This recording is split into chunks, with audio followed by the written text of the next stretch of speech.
Hello guys, हमने अपनी पिछली वाली वीडियो में अपनी एक्सरसाइज 3.4 को कंप्लीट कर लिया था और 3.4 जो थी आपकी वो किसके ऊपर बेस्ड थी? एलिमिनेशन मेथड के ऊपर। ठीक है, तो अब स्टार्ट कर रहे हैं हम अपनी एक्सरसाइज 3.5 और जो 3.5 है वो किसके ऊपर बेस्ड है?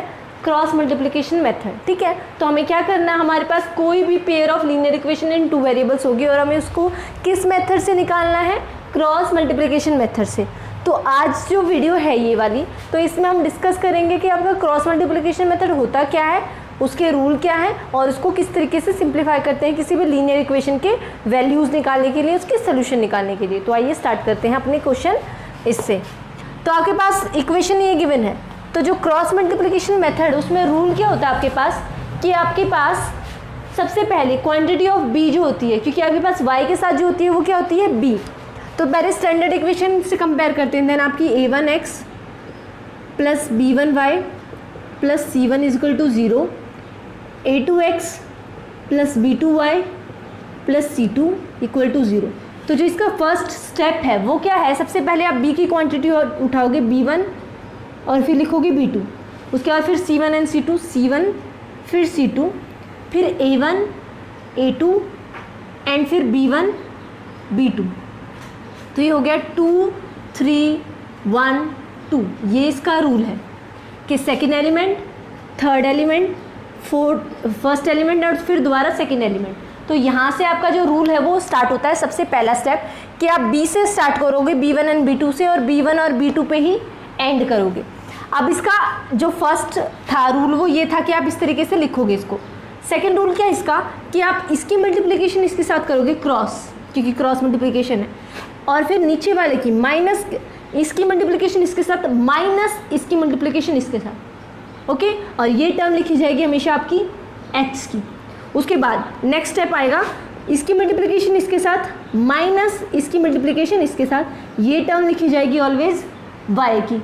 ठीक है, उसके बाद थर्ड आपका इसकी मल्टीप्लिकेशन इसके साथ माइनस इसकी मल्टीप्लिकेशन इसके साथ, और यहाँ लिखा जाएगा आपका 1।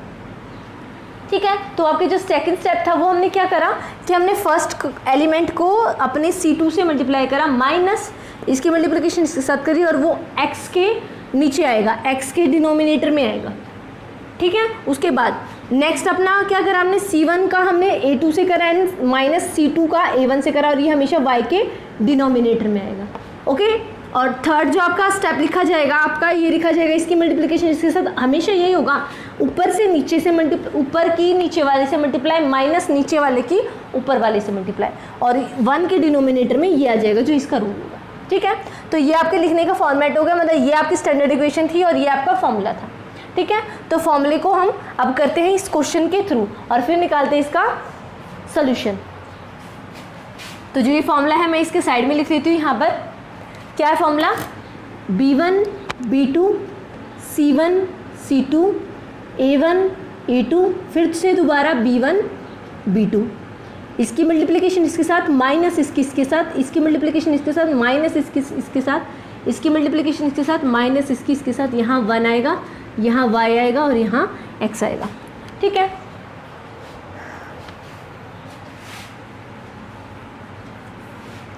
ओके, तो आपकी इक्वेशन ये है और इक्वेशन ये है, ये फर्स्ट इक्वेशन है, ये सेकंड इक्वेशन है। देन इसके ये a1 b1 c1 और ये second equation, then a2 b2 and c2 इस फॉर्मेट में लिख लें।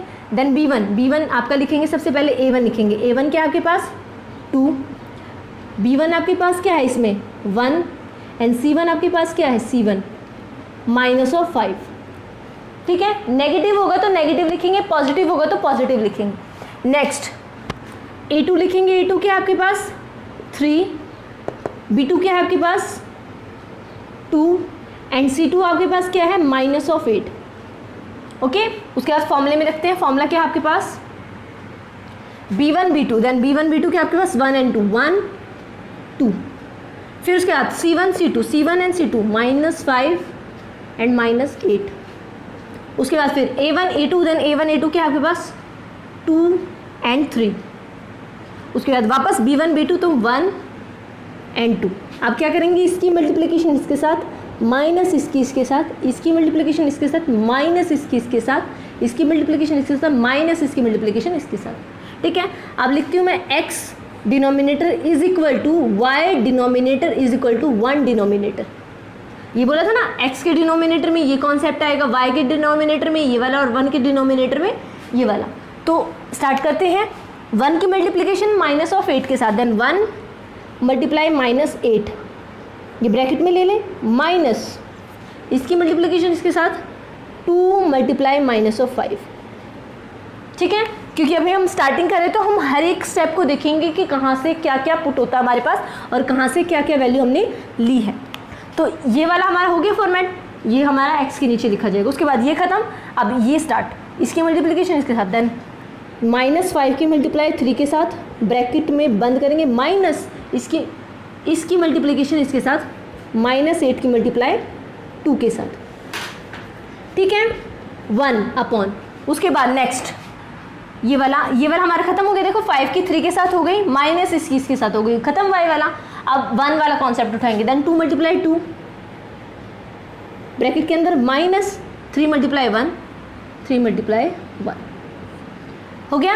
उसके बाद हम इनको पूरे प्रॉपर मेथड से क्या करेंगे, अब सॉल्व करेंगे। देन ये लिखा जाएगा x अपॉन -8 और यहाँ से आ जाएगा प्लस ऑफ 10, क्योंकि minus of 10 and minus minus plus of 10 is equal to y upon यहाँ से माइनस ऑफ 15 और यहाँ से हो जाएगा plus of 16। Okay, next 1 upon यहाँ 4 माइनस 3, ये लिखा जाएगा इस तरीके से। ओके, अब इसको आगे सॉल्व करेंगे।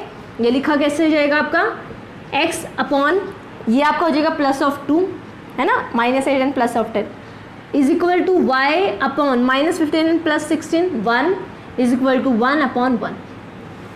ठीक है, तो हमने क्या करा, सबसे पहले फर्स्ट स्टेप इसमें रख दिया, सेकंड स्टेप में मल्टीप्लिकेशन करी, थर्ड स्टेप इसको सिंप्लीफाई कर लिया। अब हमारा जो फोर्थ स्टेप है वो क्या होगा कि हमें किसकी वैल्यू फाइंड आउट करनी है, linear pair of equation in 2 variable, और 2 वेरिएबल है क्या आपके पास, x एंड y।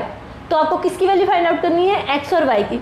तो x एक तो इस वाली इक्वेशन में है, एक इस वाली इक्वेशन में y है, ये आपका क्या है, कॉन्स्टेंट। तो हम हर बार क्या करेंगे, हर बार जो आपका वेरिएबल है, वेरिएबल जो वाली क्वांटिटी है उसको ऑलवेज, जो कांस्टेंट वाली क्वांटिटी है उसको रखेंगे, वो इक्वेशन 1 को शो करेगा। मतलब उसमें आपकी एक वेरिएबल की वैल्यू निकल जाएगी। इक्वेशन 1 को शो करने का मतलब ये नहीं इक्वेशन 1 को शो करेगा, ये आपकी एक वेरिएबल की वैल्यू निकल जाएगी। फिर उसके बाद सेकंड वेरिएबल ये है आपके पास, सेकंड वेरिएबल क्या है, y अपॉन 1, इसमें y अपॉन 1 था तो y upon 1 is equal to constant. हमेशा यही फॉर्मेट रहेगा इसका कि एक वेरिएबल को ऑलवेज कांस्टेंट के इक्वल रखेंगे, फिर दूसरे वेरिएबल को उठा के कांस्टेंट के इक्वल रखेंगे। अब सीधा क्या करेंगे, क्रॉस मल्टीप्लिकेशन, इसकी मल्टीप्लिकेशन इसके साथ देन x और इसकी मल्टीप्लिकेशन इसके साथ 2, तो x की वैल्यू क्या आ गई, 2। नेक्स्ट y की मल्टीप्लाई 1 से देन y एंड 1 की मल्टीप्लाई 1 से देन 1 की वैल्यू क्या, y की वैल्यू क्या आ गई, 1। तो हमने सिर्फ क्या करा है, अपना जो फॉर्मूला था फॉर्मूले के अकॉर्डिंग रख के इसको सिंप्लीफाई कर और हमारा जो लास्ट स्टेप था वो क्या है कि हम हमेशा वेरिएबल को कांस्टेंट के इक्वल रखेंगे और फिर दूसरे वेरिएबल को कांस्टेंट के इक्वल, और इससे आपकी x एंड y की वैल्यू आ जाएगी। ओके बेटा, ये मुझे पता है ये थोड़ा आपको लेंथी लग रहा होगा अपना प्रोसेस, तो मैं इसके लिए आपको एक शॉर्ट ट्रिक बता देती हूँ कि आपको याद कैसे करना है।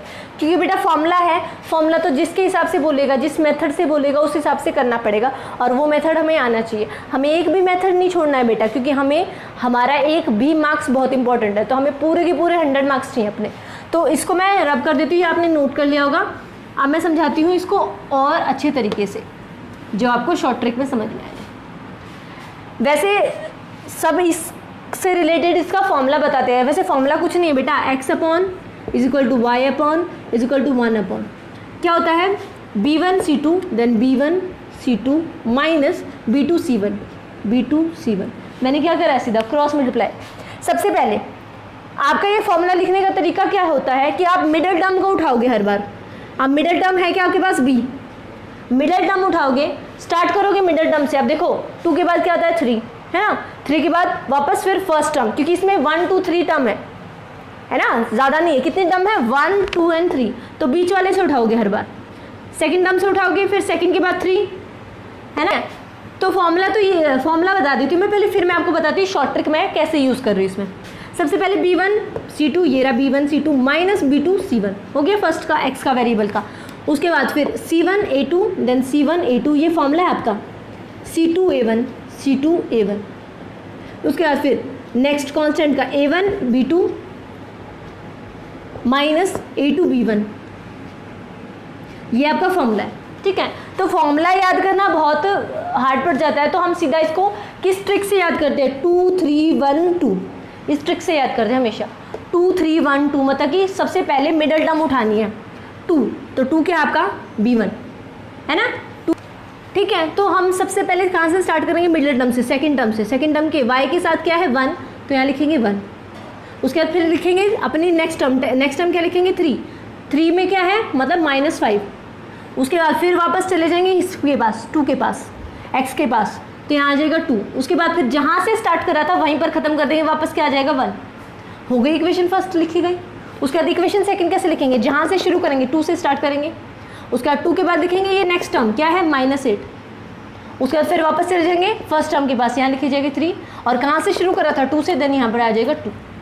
ये है पूरा का पूरा कि जहाँ से शुरू करेंगे घूम कर वापस वहीं आ जाएंगे, जहाँ से शुरू करेंगे घूम कर वापस वहीं आ जाएंगे। ठीक है, तो हमेशा हम कहाँ से, मिडल टर्म से, y वाली टर्म से, y के आगे जो है y से स्टार्ट करेंगे, फिर कांस्टेंट पे जाएंगे, फिर x पे जाएंगे, फिर वापस y पे आएंगे, ये लिख दिया। उसके बाद नेक्स्ट में y से स्टार्ट करा, कांस्टेंट पे गए, फिर x पे गए, फिर y पे गए, ये लिख दिया। अब क्या कर रहा है सीधा, हमें और कुछ नहीं करना, हमें क्या करना है क्रॉस मल्टीप्लाई, इसकी मल्टीप्लिकेशन इसके साथ माइनस इसके साथ, इसकी मल्टीप्लाई इसके साथ माइनस इसके साथ, और इसकी मल्टीप्लाई इसके साथ माइनस इसके साथ। अब देखो तो जो इन दोनों की मल्टीप्लिकेशन करने का जो आंसर आएगा वो होगा आपकी x का, और इन दोनों का मल्टीप्लिकेशन करेंगे वो होगा आपका हमेशा y का, और फिर ये जो लास्ट के 2 टर्म बच गए इन दोनों का मल्टीप्लाई करेंगे वो हमेशा रहेगा 1 का। ठीक है, तो फॉर्मूला आपका यही रहेगा, पर इसको करने का तरीका बिल्कुल इजी हो गया है। आपको सिर्फ जहाँ से स्टार्ट करना है वहीं पर ख़त्म कर अपने फॉर्मूले को ऐसे बनाना है, तो ये आपका तरीका हो गया। ठीक है, वैसे इससे हमारे ये बन जा रहा है, आप इस फॉर्मूले को करोगे तो कंफ्यूज हो जाओगे, तो सीधा ये वाला फॉर्मेट उठा के जहाँ से शुरू करा वहाँ पर ख़त्म करके क्रॉस मल्टीप्लाई करके x का y का और कॉन्स्टेंट का, ये रहेगा आपका। ठीक है, तो स्टार्ट करते हैं अपनी एक्सरसाइज को।